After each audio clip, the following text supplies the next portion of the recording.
দর্শক, গতকাল দেখলাম একটি মেয়ে অজরে কাঁদছে, কারণ তাকে পরীক্ষা দিতে দেওয়া হচ্ছে না।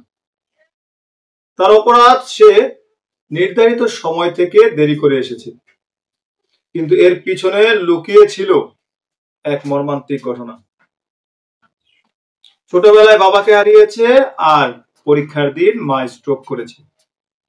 এমতো অবস্থায় সে তার মাকে নিয়ে যায় হসপিটালে।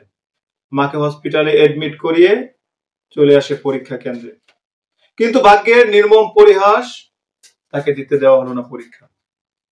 অজরে কাঁদতে শুরু করলেন পরীক্ষার হলের সামনে।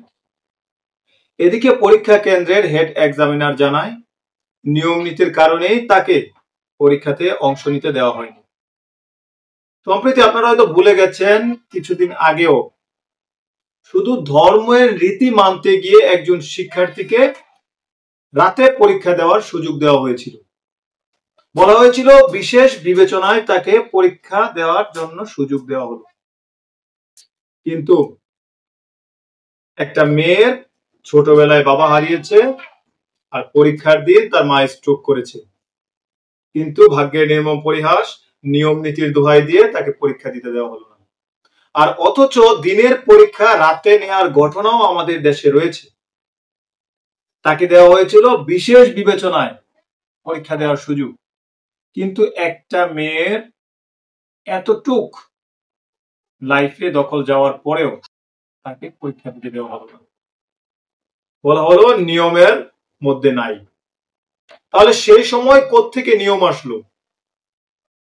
তাকে কেন বিশেষ বিবেচনায় পরীক্ষা দিতে দেওয়া হলো? তখন কি করে আপনারা নিয়ম তৈরি করলেন? না আপনারা আগে থেকে জানতেন যে রাতের বেলা একজন শিক্ষার্থী পরীক্ষা দিবে, শুধু তার জন্যই কি নিয়ম পরিবর্তন করা হয়েছিল?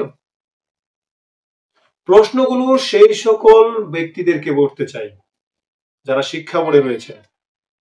একটা মানুষের এইরকম একটা মুহূর্তে এসে আপনারা যেই কাজটা করলেন নিয়ম নীতির দোহাই দিয়ে, সেটা আসলে খুবই দুঃখজনক। একটা মেয়ের পুরো লাইফটাকে আপনারা ধ্বংস করে দিলেন।